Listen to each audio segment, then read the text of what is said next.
Good evening, my friends, and welcome to Moments with the Master. My name is Albert Dixon. And my name is John Henry, and it's good to have you in our listening audience tonight.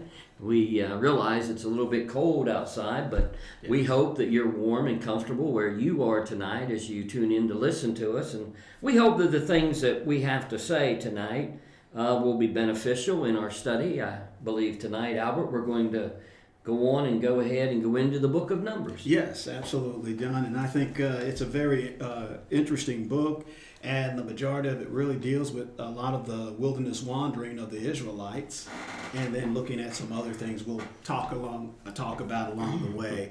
But I think there's some great lessons that we can learn from the book of Numbers, as well as getting that history down. To help us to see how things came about in reference to God's plan to redeem man. Right. And one of the reasons why it's called the Book of Numbers, of course, is because of all the times that God requires Moses and Aaron to number the people for specific things. And in the first 4 chapters, I believe, we're going to see that. It deals with the numbering of the people at Sinai. And then... of course, the reason for that was the first numbering was to establish an army, so that Israel could, go out and do the things that they needed to do. And one of the things about all of this, John, is you do see Numbers is used quite a bit in the New Testament. It is mentioned a lot of times. So the book is a very important book that you see this history. For example, there is the baptism of Moses in the cloud and sea. That's mentioned. And you have all those kinds of things that are mentioned in the New Testament in reference to the book of Numbers. Joshua, Caleb, and faith is another example of use in the book of Numbers. Another thing we can say about the book of Numbers is it covers a long period of time. Yes. It's going to cover a little bit over 40 years, Right. Because we're going to see, of course, it's going to cover the 40 years that Israel spent in the wilderness because of their disobedience to God to go in and take the promised land when they first arrived there. You recall, instead of listening to God, they listened to the false report of 10 of the spies, and that angered God. And so, he brought judgment on the people. So that is covered in this particular, part of the book of Numbers. And then another thing, there's going to be quite a few incidents in this book that, just to make note of before we get going here, that we need to look for is there's going to be a lot of murmuring and complaining, which I think is very important for us today, Right. because Yes. you begin to see that God doesn't like when we murmur or complain. And we can look back here in the Old Testament to see, what God does as far as judgment is concerned, what he's going to do to these people. Some are going to die because of it. In 2 different instances, I recall. One is going to involve the family of Moses because of their murmuring about Moses and what he was doing. And God had to have a specific chat with the family there. And then, of course, there's the children of Israel. They are what they always are, as far as they continue to murmur and complain about everything. It seems to me that, up to this point, that God tries to do something nice for them, and then they murmur and complain like it's not good enough. Or, they get a little thirsty and they think, oh, they're going to die of thirst. And, oh, God, why don't you send us water and all this? And, they just need to be a little bit patient and quit complaining about everything. Because, God is a God that's going to take... He proved that when he brought them out of Egypt. That's right. And they seem to forget all that and just throw it to the wind that quick. Yes. And that's another thing. When we look at these things, how quickly people forget about things, Right. Yeah. and especially about God here. Yes. And so it does shift back to the idea of faith and obedience that we will see throughout the book, and so that's why it becomes a very important book in looking at where they are, what they're going through, why they are going through these things, and again those practical lessons for us. Yeah. Then in the latter part of the book, when we get towards the end, it's going to go back and relate the story of Balaam. In chapter 22 through 24, the idolatry that took place at Shittim in chapter 25, and then again the numbering of God's people in chapter 26. And then the appointment of Joshua. He's going to, of course, he's going to be the new leader of God's people. He's going to take them into the promised land because of Moses's sin against God. He took the glory away from God there, and God said that he would not enter the promised land. And then, of course, the rest of it deals, chapters 32 through 35, with the regulations for the territory of the eastern tribes and for the division of the whole land and for the setting apart of the cities of the Levites. And then, of course, the cities of refuge, which were very important because they were set up so if something happened, somebody was murdered by something, whether it was intentionally or an accident, they could flee to the city of refuge and find safety until a trial could be set up, and people could hear and make a decision. And that, John, in mentioning that just shows that a lot of our laws that are set up is similar to these things that took place here and that we'll be talking about in the book of Numbers here. So it's not something that's foreign. It's something that, we can see that relationship to help us to understand that when it comes to the law of God, that it's very important that you have a justice system. And every nation is to be just. And if they are not, then they are not fulfilling the responsibility that God has given government over the people.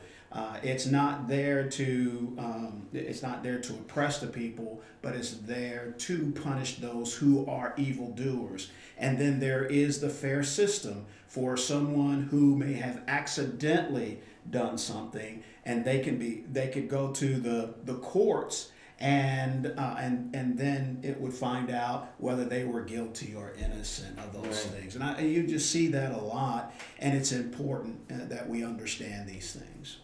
Yeah. Now, as we get started, one of the first things I think that we can look at in chapter 1 that really needs to be pointed out as this numbering takes place to establish a military. We come to verse 47 to the end of the chapter, and it's going to talk about the Levites. And we know that the Levites is a very important tribe because of the position that they're going to hold among the children of Israel and the work that they're going to do, because that is a shadow of what Christ and the heavenly tabernacle is all about. And so just let me, we'll go down through here and read this, and then we'll take the time and discuss a little bit of this and talk about what's going on here and why these things are so. It says, chapter 1 of Numbers, verse 47, beginning. And the Levites, after the tribe of their fathers, were not numbered among them. For the Lord had spoken to Moses, saying, Only thou shalt not number the tribe of Levi, neither take the sum of them among the children of Israel. But thou shalt appoint the Levites over the tabernacle of testimony, and over all the vessels thereof, and over all the things that belong to it. They shall bear the tabernacle and all the vessels thereof, and they shall minister unto it, and shall encamp around about the tabernacle. And when the tabernacle setteth forward, the Levites shall take it down. And when the tabernacle is to be pitched, the Levites shall set it up. And the stranger that cometh nigh shall be put to death. And the children of Israel shall pitch their tents, every man by his own camp, and every man by his own standard throughout their host. But the Levites shall pitch round the tabernacle of testimony, that there be no wrath from the congregation of the children of Israel. And the Levites shall keep charge of the tabernacle of testimony. And the children of Israel did according to all that the Lord commanded Moses, so did they. And again, this goes back, to the time that Moses come down from Mount Sinai, and we've, talked about that a few times. And, he's seen the people, the golden calf that they had built. People were dancing around and, acting immoral. And, Moses, asked the question, who's on the Lord's side? Well, it was the Levites. Right. And at that time, God, through Moses, had basically made a promise or told them that they was going to be blessed. Right. And so this is their blessing from God. They are going to be, they are being appointed here to take care of the tabernacle and its furnishings and everything that was made. The Levites were going to take care of it. Then the children of Israel, the Levites themselves were divided into 3 different family groups. Each family group had a certain responsibility. Now, nobody could enter the Holy of Holies except the priest, the high priest, from Aaron's family. In other words, if you was just a Levite, just from these priestly families, when they went to move, the priest had to go in there and cover this stuff up. If not, just a priest from these families would go in there, they would die, God would kill them. They could not look upon this stuff, but it was left up to the high priest and his family to go in there and cover these things up. And God had a way, I believe, in which they were to cover them up so that they were not, I believe as God said, they were not defiled in any way. Because you remember the Ark of the Covenant especially, this is where God met the high priest. It was a very holy piece of furniture, if I may use that term. And another thing is, when we read down through here, Brother Albert, one of the things that we need to understand is the reason why the encampment around there was to stop. When he talks about stopping any stranger, I don't know is he's necessarily talking about strangers just wandering into the camp, but I think he's talking about strangers in the sense that the 12 tribes that are pitched around there, that they happen to wander up there.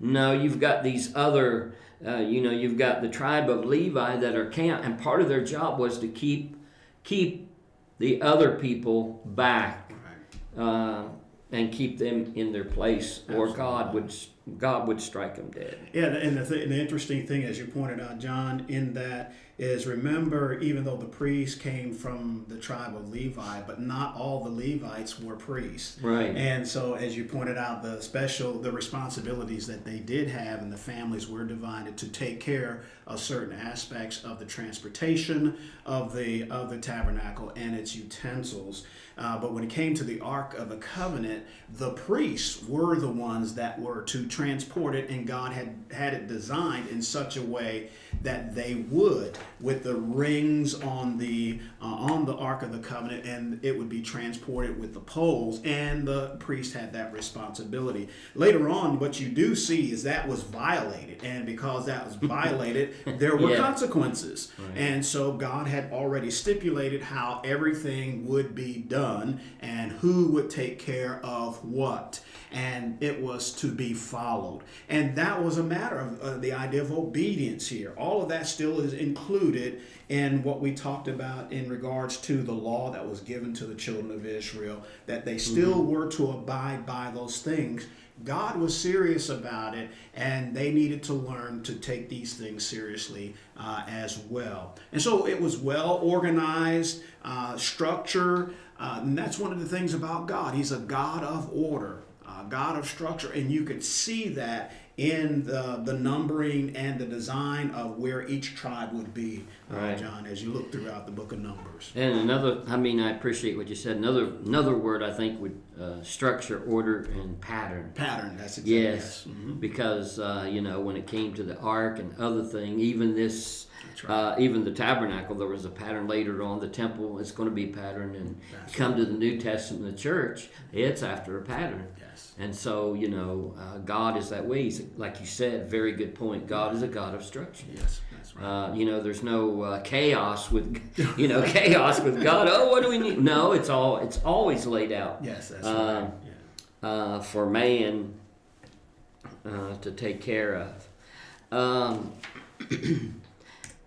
Yeah, whenever the tabernacle would come to a place where God told him to stop, that was, you see, the tabernacle was a dwelling place, an earthly dwelling place for God among His people, right.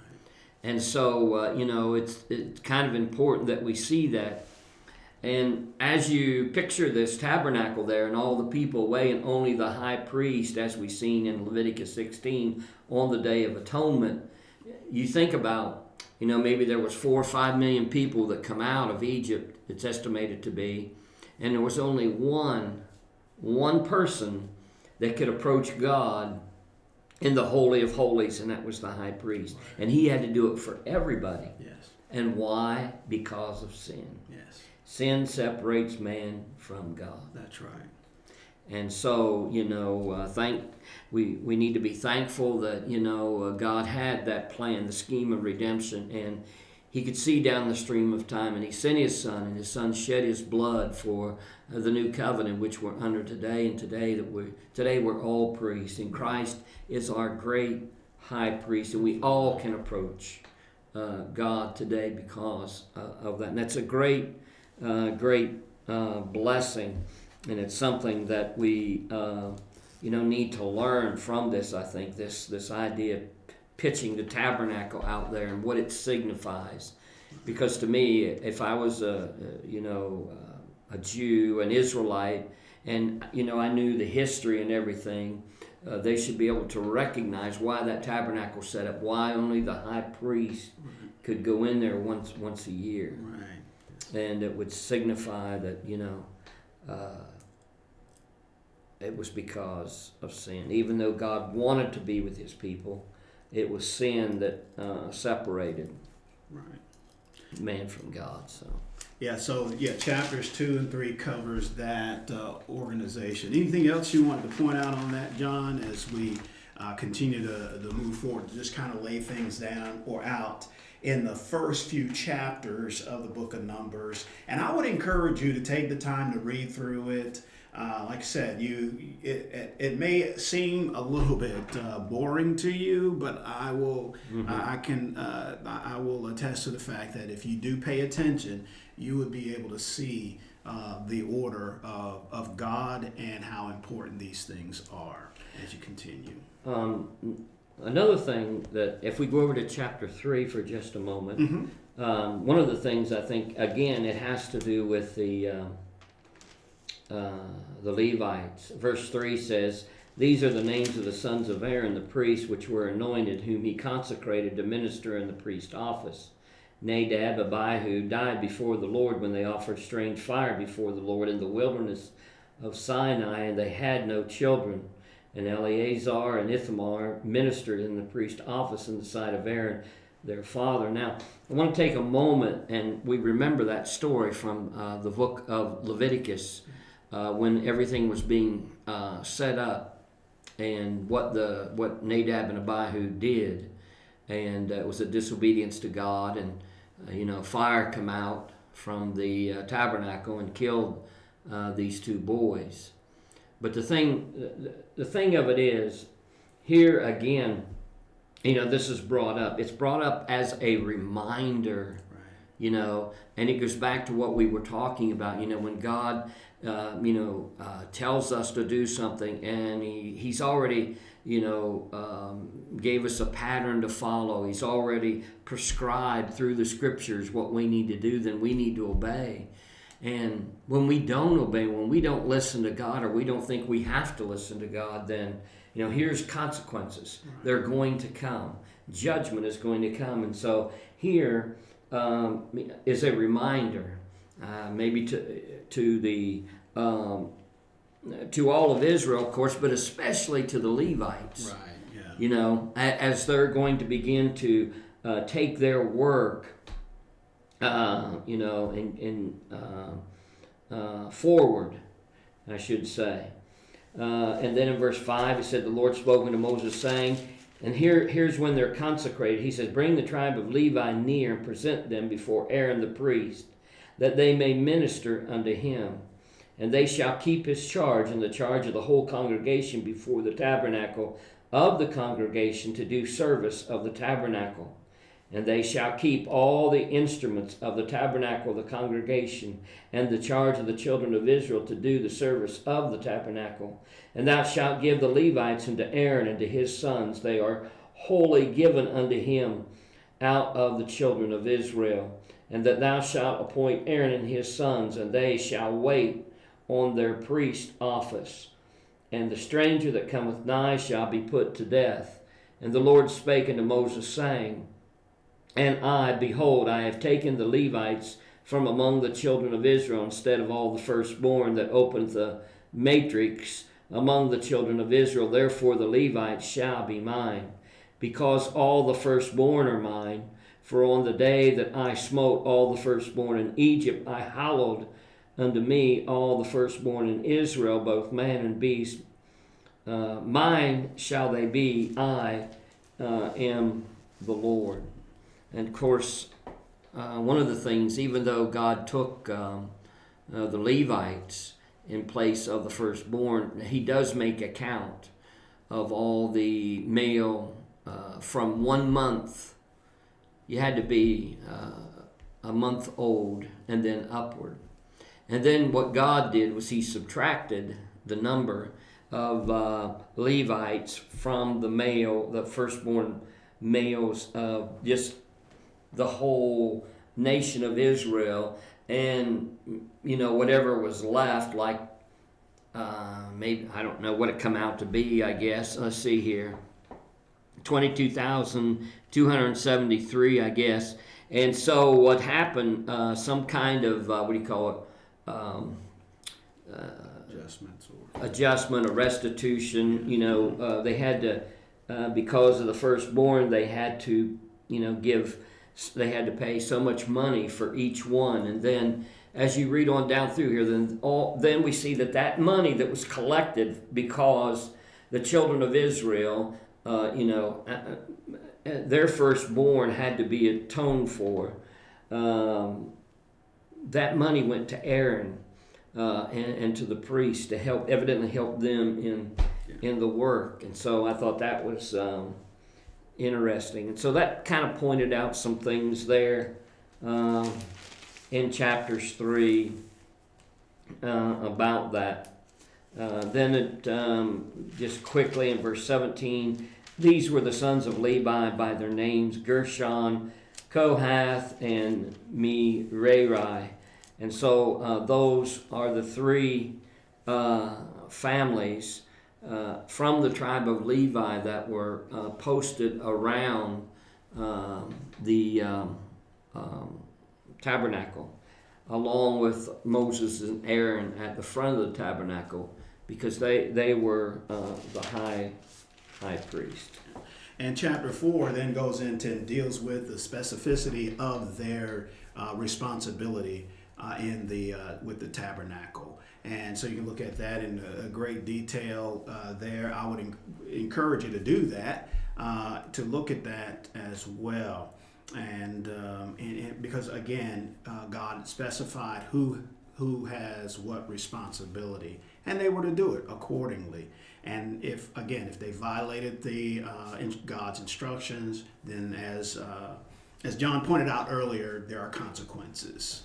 And as you're going through, you could see certain situations that might come up, John, especially like when you get into chapter 5. there is this test of adultery that is done. And you can see that, again, the priests were the religious leaders. And if a matter came about, especially the moral matters, when they came about, they would go to the priest, and the priests they helped settle this, and particularly because God gave instructions on what they were to do, even in regards to testing for adultery. John, you could see what God instructed the priest to do for that test. And that test would then reveal whether the individual was right or wrong in a moral sense. And what that tells us here is that it's about the moral compass. The God that we serve and the God of Israel was a God of morality. And as you look back at the laws that was given, you can clearly see that in the laws. And now here you come to chapter 5 in Numbers, and Numbers deals with the moral implications. Because there are things that, John, that we may not be aware of, but God sees and knows everything. Yeah, I think that's one thing that this points out. Yes, absolutely. That we might not know everything, but God does. Absolutely. And especially, this, what they call bitter water, that if the husband suspected his wife of cheating on him, and he brought her to the priest, and he administered to this, and there was a special formula, I guess, that had to be done in order for this to take place. And right. As I recall, they even took, I think, dust off the floor or something. Yes. But anyway, and then when she drunk it, if her, the Bible said her thigh rotted and her stomach swelled, then she was guilty. That's right. And if she wasn't guilty, nothing would happen. Right. And she would be able to bear children, it said. Yes. And that's one of the things about judging motives that, the scriptures definitely tells us and teaches us not to do that. Because we don't know the heart of an individual as God knows. Right. And so you see this coming about as we look at this. So this is another important part to what Numbers deals with in regards to faith and obedience. And how do you know? How can you hide from God? And here you're seeing, no, you can't. You cannot hide.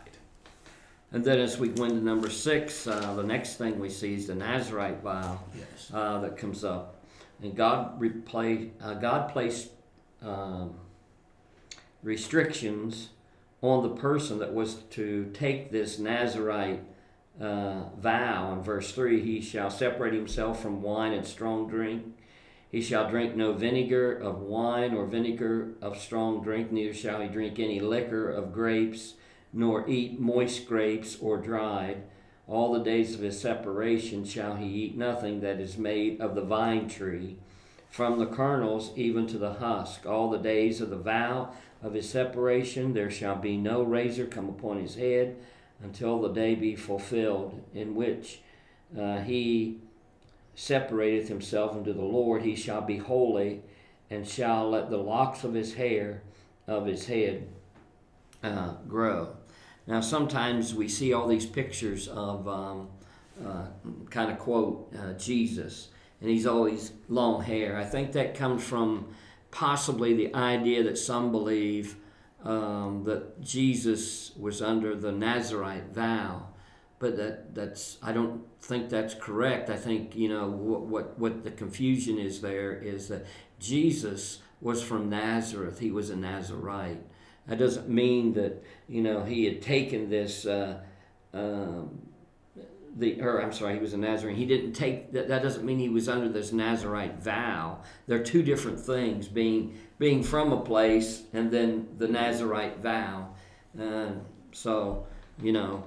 I think maybe we somehow have got that confused somewhere along the way. I don't know, but that might be part of the problem that I see here. Mm-hmm.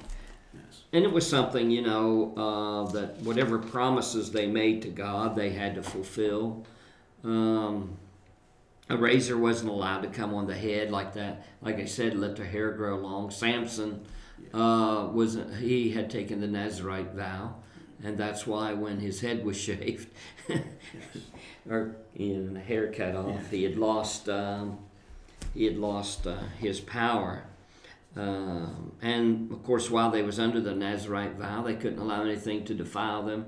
They could not come into contact with anyone that was dead. If they did, they had to go shave their head and make a sacrifice. And then, in order to continue their Nazarite vow, they had to start all over again from the very beginning. Right. That's right. So.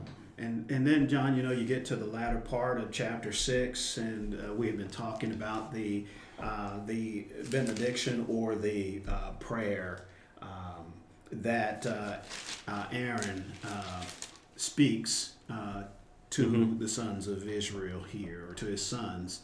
And I think it's a very interesting benediction or prayer or blessing that he issues here concerning, he says that the verse 24 beginning, the Lord bless you and keep you. Notice again, just showing how important it is that these things and the blessings that they have and the situation is all due to God doing all of these things, and that they were to recognize this. I think another thing too, when we're talking about this is, he says the Lord bless thee and keep thee. Well, that is something that gives one a peace of mind. Absolutely. At the same time, one needs to realize in order to get these blessings and for God to keep them safely, they were going to have to obey God's commandments. That's right. And that was a big part of this. But the whole thing should bring, to me anyway, it should bring an inner peace to know, that God is showing favor to you. Right. Yeah. So. And that seems to indicate in the next statement there, the Lord make His face shine on you. And again, it's sort of like the blessings of God and this relationship, God smiling on the individual. It just shows that you are being pleasing to the Lord. May He do that. And as they do that, yes, His face does shine on them. And the Lord is gracious to them as they are being obedient to His will. One of the things, I've always told people, I said, we talk about God and the glory of God, and to me, the sun, when we look at the sun, we see the sun's kind of glory. To me, it depicts, something that would be similar to God, because you cannot just stand there and look at the sun, because if you do, you'll go blind, and it'll do all kinds of things to you. But when we read this, how God's face shine upon thee, you'll think about it.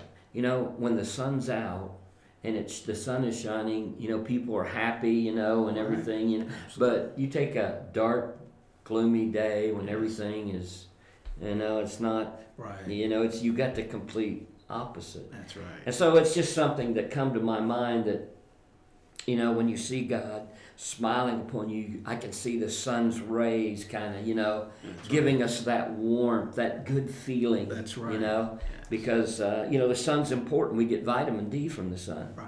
And so there are things that we get from the sun that are good for us. That's exactly and here right. we've got God doing it. Yes. So I think that's great. And then I know in the New American Standard uses the word countenance in verse 26. Again, you see that attitude, again, the smile, and God joyously or favorably on the individual because of their disobedience. And he says, the Lord lift up His countenance on you and give you peace. And it does. It will bring about that because of what God, the graciousness. Especially when you do something wrong or injure yourself, And you know, when mom, you know, when you're little, when mom comes and says, "Are you okay?" Yeah. It starts to make you feel better, you know, as you're going through it. And just think about God's countenance on them, Yeah. and they're going through and there's that peace that comes about knowing that it's going to be okay when God. It's sort of like God telling you it's going to be okay. Yeah. That's a good analogy. I like that, you know, because you're right. You know, whenever you got hurt or something and you just barely cried, mom be looking for you running and right. You know, and it was a good feeling. There was comfort there that that's right. You know, your mom. You know, yes, that's very good. I like that. And then he says, because this is God telling, as he says, he speaks to Moses, saying, "Speak to Aaron and his sons, saying, thus you shall bless the sons of Israel," there in verses 22 and 23, "and you shall say to them." Right. And then notice in the latter part, verse 27, "So they shall invoke my name on the sons of Israel, and I then will bless them." Just God's identity in all he is. Blessing them because of his greatness and the awesome power that he has. And you will see that demonstrated in the book of Numbers. But one thing I wanted to point out as we get ready to close out, John, I think we're vastly running out of time. You know, the book of Numbers, as we were talking about the wilderness wandering, 40 years. An 8 days journey turned into 40 years. Mm-hmm. And the book of Numbers tells us why. Yeah. It shows us that Israel turned an 8 days journey into 40 years of wandering. Yeah. All because of disobedience. That's right, exactly right. My friends, I think this is as we come to a close, we certainly have enjoyed being with you and hope that you've enjoyed being with us and listening to these things. And I hope it has stirred you up to study God's Word. And we encourage you to join us next Thursday as we continue our study in the book of Numbers. And in the meantime, may God bless you as you continue to study His Word.